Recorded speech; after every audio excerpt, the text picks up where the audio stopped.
Good afternoon, guys. It's Workin bringing you a quick update on Bitcoin. Hope you guys are having a wonderful afternoon.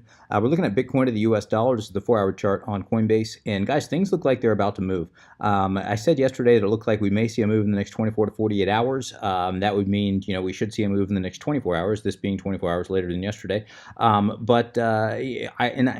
think that's a real possibility here, guys. We're looking at, looking at Bitcoin. Obviously, we're still sitting here in this zone here that I told you about, this order block, testing this prior order block here that sits between 35.40 and 35.80, at least on Coinbase. We kind of, if I zoom in here, guys, we had this multiple tests of the bottom of this zone here, and this can only last so long. This support, what is acting as support now, is only going to last so long before it's going to either break down or we are going to get a break up. Now, again, I told you guys yesterday that some people are calling this a bull flag. You could make that argument. It's kind of a weak one, but certainly that doesn't mean this thing can't turn bullish. But if we come over here, we look at our shorts and long positions here. Let me go to the 4-hour so we can look at this a little bit better.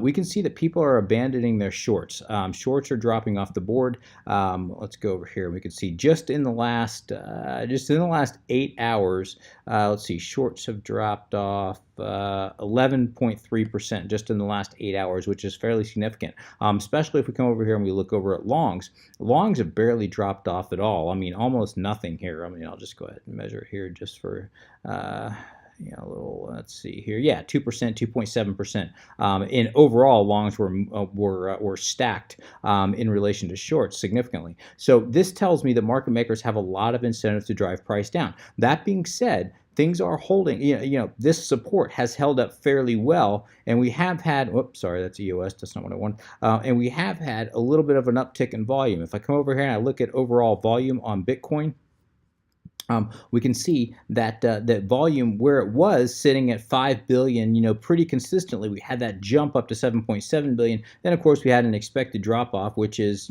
that's obviously to be expected. But since then, volume has slowly been creeping up as price has been slightly dropping down. So volume has slowly been creeping up to where we're sitting at about 6.6 billion for the day. Now that could very quickly change. But the fact that we have some new money entering this market, albeit very, very little bit, new money, I don't know if we can call that new money, or just a lot of the same investors that like to pounce when it looks like things are about to move. But things do look like they're about to move. Coming over here and looking at our moving averages and exponential moving averages, this is on the 4-hour chart. As I pointed out yesterday, there's no question our 8, 21, and 55-day EMA are all converging, along with the 50-day moving average, as well as the 200-day moving average on the 4-hour chart, as well as the Bollinger Bands are bottlenecking. Now let's come over here and let's look at the daily chart. Daily chart, Bollinger Bands have remained fairly narrow, even though we're not getting a whole lot of change here. But we are seeing that 55-day EMA and that 8 and 21-day EMA starting to converge with that 50-day moving average again, also suggesting a possible larger move to come. We've been unable on the daily chart to break above that all-important 50-day moving average right here, guys. We've been testing it. We continue to test it. We have been for the last 1, 2, 3, 4, 5, 6 days now. We're on day 6 trying to break above that. Every time you do test a resistance, that resistance gets weaker and weaker. But we're only going to test this thing so long before, as I said, this thing is either going to just go break out or we're going to end up dropping. Right now, I can truly make a case either way. As I said, if I look at longs versus shorts, market makers have a lot of incentive to drive price down to liquidate those long positions. Coming over here, though, we kind of look at this overall pattern here, and this is the fact that this is held up, the fact that this is somewhat of a bullish pattern. Although if I was just looking at this, I wouldn't really put too much weight into it. But if I could zoom out here, excuse me, guys, I'll clear my throat. If I zoom in here, looking again at the 4-hour MACD, what do I see? Let me kind of zoom in here, guys, so you can kind of see a little bit better. Looking at the 4-hour MACD, and I go from point to point, we have really almost flat here, almost kind of this double bottom pattern here, which is kind of bullish in and of itself. But if I come over here and I look at the exact same point, drawing straight down, look at the histogram here, what do I see? clear bullish divergence. Even though we didn't have a lower low here, really, as I said, almost a double bottom, we definitely had a higher low on the 4-hour MACD, which is bullish divergence, which would suggest a possible uptick here. So, again, we are getting some mixed signals, guys, but overall, overall the only thing we can say for certain is the charts are telling us that a larger move is to come. The question is that going to be up? Is that going to be down? Do you want to hedge your bets one way or another, or do you just want to wait for that confirmation of a breakout up or down? And what would be confirmation?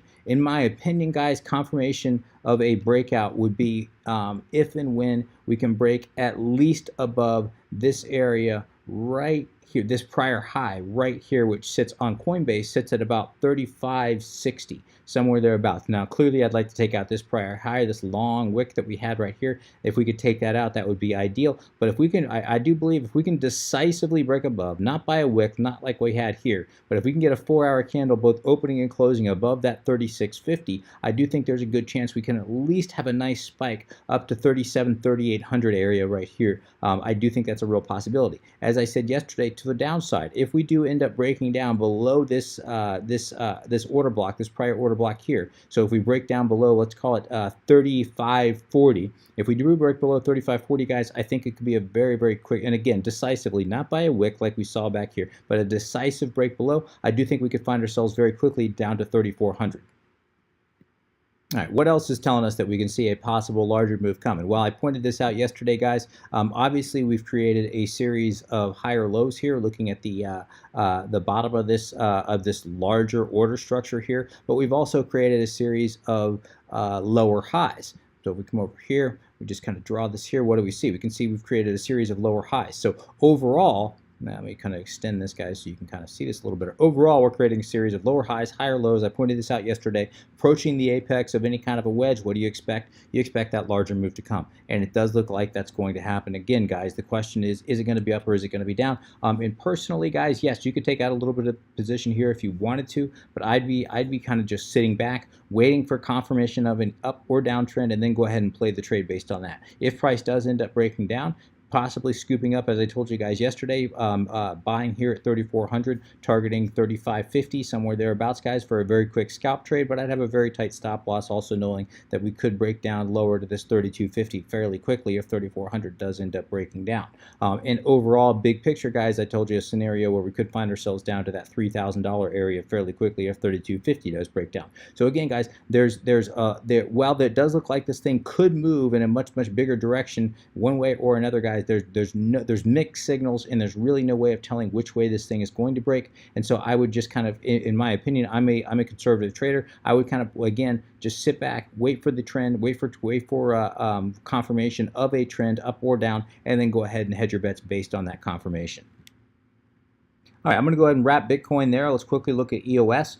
This is EOS to the one-day chart. Looking at Bitfinex, guys, we can see that EOS has come up and tested this $3 area. I told you guys last time we spoke about EOS, guys. I believe it was down below, I can't remember if it was below this $2.45 range, guys, or if we actually had broken above. Either way, guys, I told you guys if it did break up that we'd find a lot of resistance between this $3 range and $2.70 range. And certainly we did. Price did end up breaking up, guys, and certainly it found resistance for the last 1, 2, 3, 4, 5, 6 days here in this area that we expected between $3 and $2.70. Price has come up yesterday, tested to try to break out of this $3. Did briefly broke out, guys, by just a wick. The bulls or the bears were able to push it right back down. We tested that again today. Once again, the bears were able to push it right back down. But look how many times this $3 range has been tested, guys, and been pushed right back down. In other words, there's a lot of sell orders that are sitting right here, as is evident by every time price since we've broken down here. Price broke up, wick, broke back down.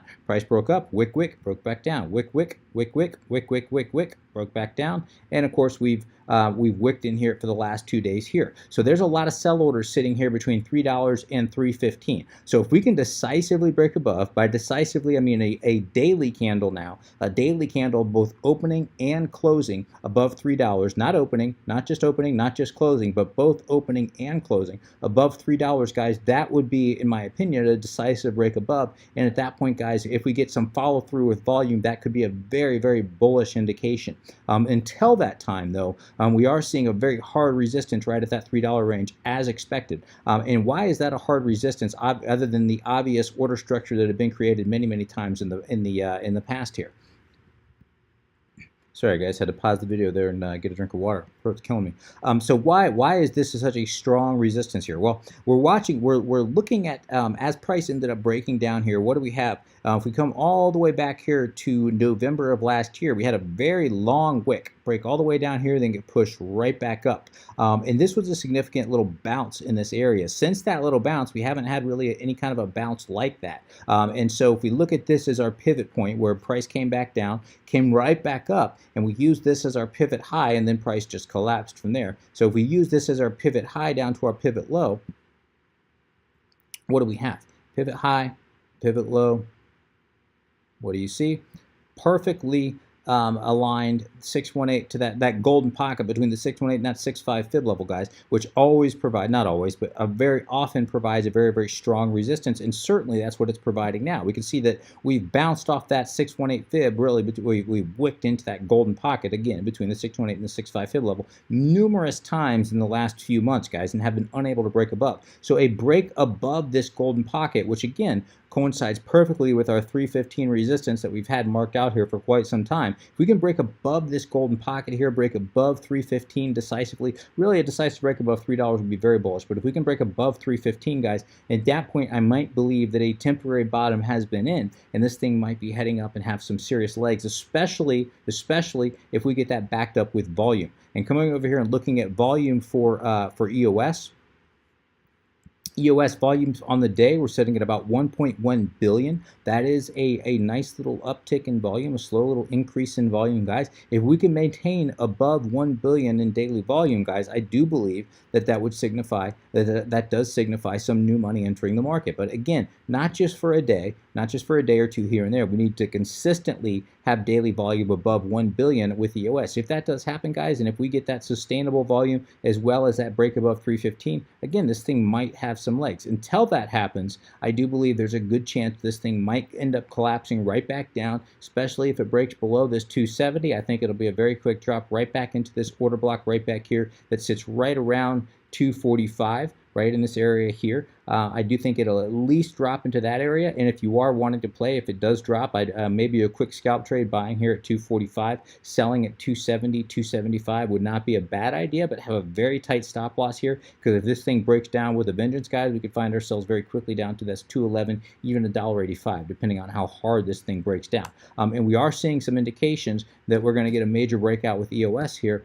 fairly soon as well. Why do I say that? Well, if we come over here and we look at just this series of of higher lows that EOS has created going all the way back to early December, we've obviously created a series of higher lows here. If we come over here and we look at this the same point going all the way back here to late November, early December as well, what do we have? We kind of have a series of lower highs as well. Actually, let me draw this here to early November. That's where the pivot point really was. So we'll say early December is where we created this series of higher lows. We created a high here. Price came up, wicked them to a lower high here, lower high here, lower high here. So we can see that we're getting kind of a squeeze. EOS is kind of getting squeezed, very similar to Bitcoin, and approaching the apex of a wedge here, which again suggests we might get a larger move to come. All right, zooming back in here, looking at the 4-hour chart, guys. Let's see if we can make a little bit of sense of what's going on with this kind of pattern here. We can see that EOS has kind of been trending up here, and if we look here, we can see that EOS is kind of this creating obviously a series of in this microstructure of higher highs. We come over here and we look at the lows that have been created. We can see that we've created a series of higher lows as well. But if we draw a line here on each, what can we see? We can see that it's kind of a small little broadening wedge. In fact, let me even more so here if I put it right out on the tip of this thing here. We can see that we have kind of a broadening wedge pattern here. And anytime you have kind of this broadening wedge like this, where it's kind of where it's coming off of this nice little breakout, and then we have this kind of broadening wedge trending up here, that oftentimes, not all the time, but oftentimes could be a bullish sign where we see a breakout. And when will this be confirmed?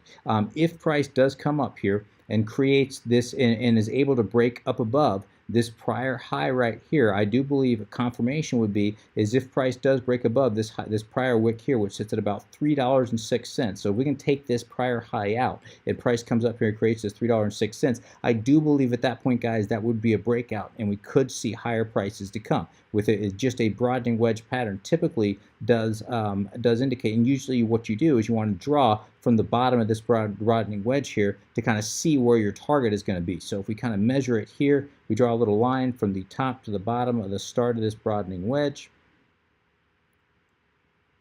and we apply it to what would be a breakout. If we did get a breakout right here, our target would be somewhere around 326 for a possible breakout here. Now again, am I saying that's going to happen? This is a little bit of a sloppy pattern here. No, I'm just pointing out what I'm seeing here as one possibility. Now, as I said, EOS is going to, as I said in my prior videos, EOS is going to follow Bitcoin very, very likely. Not all the time, but very, very likely EOS is going to follow Bitcoin. So if Bitcoin does collapse, EOS is going to have a very hard time bucking that trend. Doesn't mean it can't. It's done it before, but it's going to have a very hard time doing that. If Bitcoin just kind of stagnates and moves sideways, I would say the probability would favor EOS to the upside. But Bitcoin, it doesn't look like it's going to do that. So I do think there's a good chance that if Bitcoin breaks down, EOS is going to break down as well. And this is the area I'd be watching it to break down to, this 245 area. And again, guys, if you do end up buying at 245, you do want to take that trade. There is a possibility of a good bounce right there off that 245 zone if it does break down there, guys. But there's also a good chance, depending on the volume and depending on what Bitcoin is doing, that we could just crash down right below that 245 and find ourselves down at 211 very quickly. So if you are looking at buying into a trade, if we do end up dropping down here, if you are looking at entering into a position at 245, targeting that 270, 275 range, as I said, I would do it very, very small, guys. Very small scalp trade. Do not go in heavy there, because again, there's a good chance this thing could end up breaking down. We could find ourselves down to 211, even possibly lower than that. Again, all depending on how Bitcoin reacts. So I'm going to go ahead and wrap things there, guys. If you have any comments, questions, suggestions, please let me know in the comment section below. As always, would appreciate an upvote if you have enjoyed this content. Till next time, guys, please trade safe. Take care of yourselves. This is